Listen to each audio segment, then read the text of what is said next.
गोदी मीडिया है या नहीं, आप खुद बता दीजिए। पाकिस्तान की इस्लामाबाद तक पहुंच गई थी फौजें हमारी, लग गए थे वहाँ झंडे हमारे। मोदी जी ने ट्रम्प से डर के चीज तैयार करा, क्यों करा? एक तरफ आप कह दो कि सबक सिखाएंगे, एक तरफ कह दो अखंड भारत बनाएंगे, पहले एक जगह टिक जाओ। अदर मसूद को छोड़ा किसने था 2001 के अंदर, 1999 के अंदर अटल बिहारी वाजपेयी की हुकूमत थी। 300-400 आदमी हवाई हाईजैक कर लिया और उनके कनपट्टी पे बंदूक लगा दी। बोला कि अगर हम इनको उड़ा देंगे, इसको नहीं छोड़ा जाए। 400 आदमियों को मार देगा और अरबों खरबों रुपए का हवाई जहाज जुड़वा दें, हैं? ये उचित था? इसलिए मौके की नज़ाकत को देखते हुए प्रधानमंत्री जी ने उसको रिहाई करवाई और अपने 400 आदमी जो हाईजैक कर रखे थे और हवाई जहाज था उसको बचाया। सारे काम बीजेपी की गवर्नमेंट में क्यों होते हैं? जब भी बीजेपी की गवर्नमेंट थी उसको छोड़ा। पुलवामा भी बीजेपी के अंदर, पहलगाम भी बीजेपी सरकार में। 1971 में श्रीमती इंदिरा गांधी जी ने पाकिस्तान के 2 टुकड़े करवाए थे। बहुत बढ़िया। अमेरिका के आगे घुटने नहीं टेके थे। अटल बिहारी जी ने भी पाकिस्तानियों को औकात याद दिलवाई थी। आज आ गई हमारी मोदी जी का छठी का दूध पिलाने की बारी। अगर अभी वॉर हो जाए, ठीक, तो देश की इकोनॉमी का क्या होगा?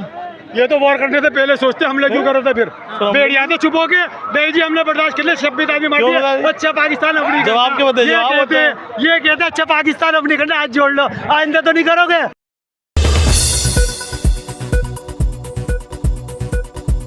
तो एक बात सुनिए, गोदी मीडिया है या नहीं, आप खुद बता दीजिए। पाकिस्तान की इस्लामाबाद तक पहुंच गई थी फौजें हमारी, लग गए थे वहाँ झंडे हमारे, लग गए थे झंडे हमारे वहाँ। गोदी मीडिया कह रहे हैं कि लग गए हैं, सरकार ने मैं तो देखना चाहता हूँ, मैंने बोला मैं देखना चाहता हूँ इस्लामाबाद की पार्लियामेंट में अपने हिंदुस्तान का तिरंगा मैं देखना चाहता हूँ। तो क्यों भागे वहाँ से? ये मोदी जी ने ट्रम्प से डर के चीज तैयार करा, क्यों करा? मेरी लड़ाई थी, मेरी और आपकी लड़ाई है, ये आके बीच में क्यों करा देगा आपका बात? जब तक मेरे दिल को तसल्ली नहीं मिलेगी मैं तो आप पे कार्रवाई करूंगा, या आपको नहीं मिलेगी आप मेरे पे करोगे, 2 में से एक ही जीतेगा। लेकिन आपने देखा विदेश में जाके प्रधानमंत्री जी जो है एफडीए पर साइन करके आया, बाकायदा ट्रेड को लेकर बातचीत हुई है, एग्रीमेंट। हाँ तो डरपोक है। आपको नहीं लगता कि देश आगे पहुंचा है कहीं ना कहीं? हमारा मकसद तो सिर्फ सबक सिखाना था ना। एक तरफ आप कह दो कि सबक सिखाएंगे, एक तरफ कह दो अखंड भारत बनाएंगे, पहले एक जगह टिक जाओ। पहले बताओ सबक सिखाना है या अखंड भारत बनाना है? अखंड भारत बनाना है। आपको लगता है अखंड भारत बनाने का ये एकमात्र उपाय है कि पाकिस्तान पे झंडा लगा? सबसे बड़ा मुल्क अखंड भारत में पाकिस्तान ही आएगा। भाई इसको फतह कर लिया, नेपाल भूटान तो यूं ही ले लेंगे, अफगानिस्तान तो, और बर्मा और म्यांमार भी खरीद ले लेंगे साथ में। सर आपको भी लगता है ऑपरेशन सिंदूर जो है, जहां लोग कह रहे हैं सक्सेसफुल रहा, इनका कहना है कि ये इतना काफी नहीं था, पाकिस्तान पर झंडा लगाना चाहिए था हमारे हिंदुस्तान में? तो दूसरे के घर पे कब्जा करना तो एक गलत है। हमारा पीओके है, उनको पीओके को लेना चाहिए था, पीओके को लेना चाहिए था। उसके पाकिस्तान पे झंडा लगाना या ना लगाना ये उचित नहीं था। हाँ पीओके को ले सकते थे क्योंकि पाकिस्तान ने पीओके के ऊपर कब्जा कर रखा है। बलूचिस्तान को आज़ाद कराते, पीओके को ले लेते और पाकिस्तान को भी छोड़ देते, ये तो एक बात अलग थी। क्या अखंड भारत बनाएंगे? ये तो योगी जी कहते हैं अखंड भारत बनाएंगे, और कौन सा मौका आता अखंड भारत बनाने का? ये बताओ मुझे, और कौन सा मौका लोगे? पीओके के चक्कर में लगे, छोटा सा टुकड़ा, अबे वो तो चाहे जब ले लेंगे 1 घंटे में ले लेंगे। अखंड भारत की बात, इससे अच्छा कौन सा मौका आता? ये अभी कह रहे थे कि पीओके भी नहीं लिया गया, ट्रम्प से डर के जो है सीज फायर कर दिया। अभी कह रहे हो 1 मिनट में ले लें। जंग हुई थी 1971 के अंदर, जो इंदिरा गांधी ने 2 टुकड़े कर दिए थे पाकिस्तान के। यहाँ पे भी कम से कम बलूचिस्तान तो तोड़ के आते कि उग्रवाद को ख़त्म करना। पहलगाम में जो हमला हुआ उग्रवादियों ने किया, उसके ऊपर बात करी। तो उग्रवादियों को ख़त्म करना है। उग्रवाद कहाँ है? जितना उग्रवादी 125-30 आदमी थे वो तो मारे पहलगाम, अब ऑपरेशन सिंदूर के अंदर मारे। हमारे 3 जने बचे हुए हैं, हाफिज सईद और वो 2 और हैं, क्या नाम है उनको? कब पाकिस्तान छोड़ दे भारत को, सारा मसला ही हल हो जाएगा। बस हमारा तो उग्रवाद के ऊपर लड़ाई है ना इस टाइम। किसने था? अदर मसूद को छोड़ा किसने था 2001 के अंदर, 1999 के अंदर अटल बिहारी वाजपेयी की हुकूमत थी। यहीं जेल में बनता 1994 से, किसने छोड़ा था? 300-400 आदमी हाईजैक कर लिया और उनके कनपट्टी पे बंदूक लगा दी। बोला कि अगर हम इनको उड़ा देंगे, इसको नहीं छोड़ा जाए। छोड़ा नहीं तो क्या करेगा आदमी? वो एक आदमी के लिए 400 आदमियों को मार देगा और अरबों खरबों रुपए का हवाई जहाज जुड़वा दें, हैं? ये उचित था? इसलिए मौके की नज़ाकत को देखते हुए प्रधानमंत्री जी ने उसको रिहाई करवाई और अपने 400 आदमी जो हाईजैक कर रखे थे और हवाई जहाज था उसको बचाया। समझे। अब वो बाद में ऐसा निकल गया और उसको पाकिस्तान ने समर्थन देकर के आज तक उसको पनपाता रहा और उसकी सुरक्षा करता रहा। सारे ही काम बीजेपी की गवर्नमेंट में ही होते हैं। जब भी बीजेपी की गवर्नमेंट थी उसको छोड़ा, पुलवामा भी बीजेपी के अंदर, पहलगाम भी बीजेपी सरकार में। भाई साहब बार बार बीजेपी का नाम ले रहे हैं। कांग्रेस ने क्या किया था दिल्ली के अंदर? कांग्रेस ने करा था, मैं बताता हूँ 1971 में श्रीमती इंदिरा गांधी जी ने पाकिस्तान के 2 टुकड़े करवाए थे। बहुत बढ़िया। बांग्लादेश और पाकिस्तान अलग अलग करवा दिया था। अटल बिहारी जी ने अमेरिका के आगे घुटने नहीं टेके थे। अटल बिहारी जी ने भी पाकिस्तानियों को औकात याद दिलवाई थी। आज आ गई हमारी मोदी जी का छठी का दूध पिलाने की बारी, तो कैसे अमेरिका की बात मान ली मोदी जी ने? हमें तकलीफ इस बात की है, मोदी जी ने क्यों अमेरिका की बात मानी? क्यों मानी मोदी जी ने? जब एक दफा बार बार के रोने थे, एक दफा रो के बैठ रहे थे, तो क्यों नहीं रोए बार बार? मोदी जी एक दफा खत्म कर देते, सब खत्म कर देते। ट्रम्प के कहने पर जो है सीज फायर कर दिया गया।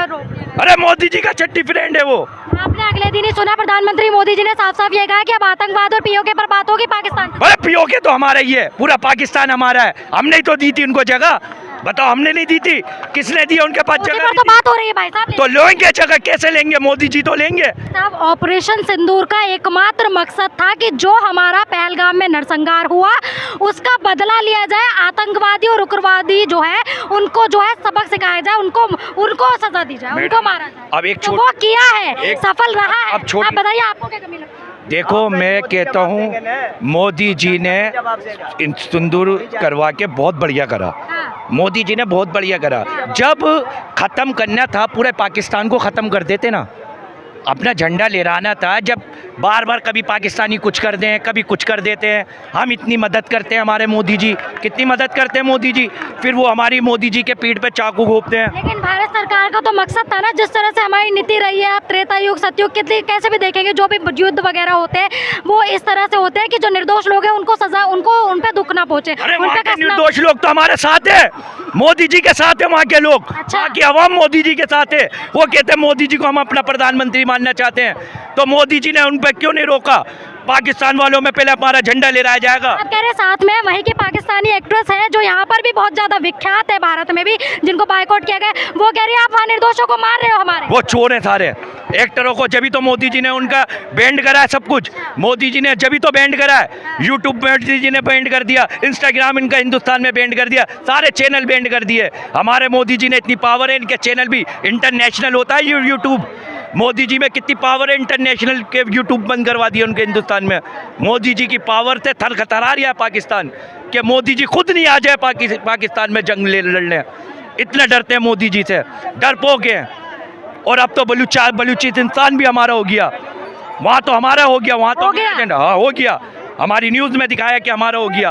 पीओके भी हमारा होने वाला है। मोदी जी अभी शांत बने हुए प्लान बना रहा है मोदी जी। अच्छा ये बताइए, ऑपरेशन सिंदूर के चलते जिस तरह से तुर्की जो है मिसाइलें भेज रहा था, सपोर्ट कर रहा था पाकिस्तान को, अब बाकायदा जो है पूरा भारत उसका बहिष्कार कर रहा है, बॉयकॉट कर रहा है, क्या लगता है कितना सही है? उदयपुर में भी बहिष्कार हुआ, JNU यूनिवर्सिटी जो है वहाँ की यूनिवर्सिटी का बहिष्कार। अच्छी बात है, जो पाकिस्तान का साथ देगा उसका बहिष्कार करो। तुर्की हो गया, चाइना हो गया, चाइना भी तो सपोर्ट था। चाइना ने तो अपनी पुस्सी वाली मिसाइलें भी फेंकी थी, कैसे मैदानों में पड़ी हुई थी, कैसे हमारे खेतों में पुस्सी पड़ी हुई थी वो।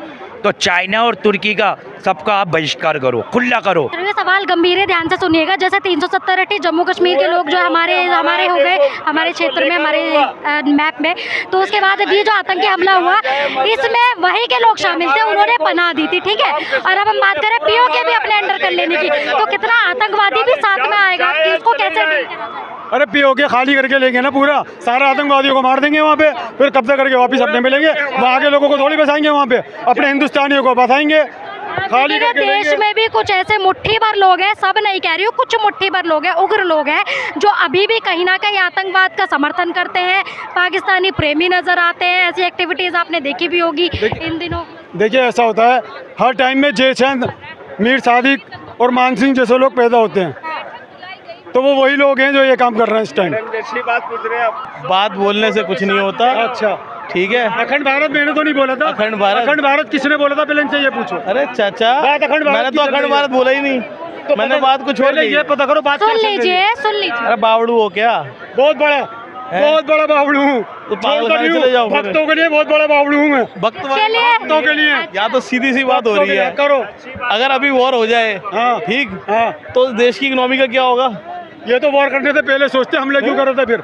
बेड़िया तो चुप हो के नहीं जी हमने बर्दाश्त कर लिया, 26 आदमी मार क्यों दिया, बता- अच्छा पाकिस्तान अपनी जवाब क्यों बताइए? जवाब ये कहते अच्छा पाकिस्तान अपनी करना, आज जोड़ लो, आइंदा तो नहीं करोगे, आइंदा तो नहीं, ये कहना चाहते हो डरपोक हो, तुम्हारे घर में घुस के तुम्हें मारूंगा क्या करोगे? पीट लोगे, अच्छा भाई आज तो मार लिया आइंदा नहीं मारना, ये कहना चाहते कि हो? परमाणु बम छोड़ दें। हो डरपोक हो, चूड़ियाँ बेल लो, चूड़ियाँ बेल क्या लो। कहना चाहेंगे ऐसे लोग? ऐसा होता है कि बहादुरी में और मूर्खता में फ़र्क होता है। बहादुरी वो है जहां आप अपनी बहादुरी का परिचय देते हो। आपने फेंक दिया, उसने फेंका, आपने फेंका, मतलब उसने टेरर अटैक कराया, आपने उसको जो है उसका मुंह बंद करा दिया, फिर उसने क्रॉस फायर करा, आपने उसका भी जवाब दे दिया, बात ख़त्म हो गई, नेल एंड वाइड हो गई। उसके बाद अगर आप उस चीज़ में घुसते चले जाओगे तो आप अपने देश में प्रगति कब करोगे? ये देश का टाइम जो होता है वो प्रगति के लिए होता है, विनाश के लिए थोड़ी होता है। विनाश करना बहुत आसान है पर कंस्ट्रक्ट करना बड़ा मुश्किल है। कंस्ट्रक्टिव सोच ज़रूरी होती है अगर आप किसी देश को चला रहे हो। बातें बोल देने से देश नहीं चला करते। तो कहते चलता है अखंड भारत तो बनाएगा ना, मोदी जी के तो बयान है अखंड भारत के, अगर मोदी जी के बयान है, योगी जी के बयान है, मेरे थोड़ी है यार, सर्च करके देख लो। मोदी जी ने कहा है अखंड भारत बनाएंगे, अखंड भारत और इससे अच्छा मौका ही नहीं था अखंड भारत बनाने का यार। अखंड भारत कब बनेगा? अखंड भारत बनेगा क्यों नहीं बनेगा? सर का कहना है अखंड भारत जो यार, भारत- अपनी बातें कर रहा हूँ। अबे रुक जाओ चाचा। चाचा क्या करेंगे इसके अंदर? तुम्हारे अंदर जज्बा ही नहीं है लड़ने का, डरपोक आदमी हो। क्या कहना चाहेंगे, क्योंकि इनका कहना है कि जो सरकार है उनके नेताओं ने ये कहा है कि अखंड भारत बनेगा, और इनका कहना है अखंड भारत मात्र एक तरीके से बन सकता है कि इस्लामाबाद में झंडा लहराए। ऐसा होता है, वॉर लड़ने का भी ना तरीका होता है। अब कुछ युद्ध होते हैं युद्ध के मैदान में, कुछ होते हैं इकोनॉमिकली, कुछ होते हैं स्ट्रेटेजिकली, बहुत सारी चीज़ें होती हैं। ऐसे मूर्खतापूर्ण बातें करने से कुछ नहीं होता। अगर वो मोदी जी मूर्ख है जो अखंड भारत की मांग करते हैं, योगी जी मूर्ख है क्या?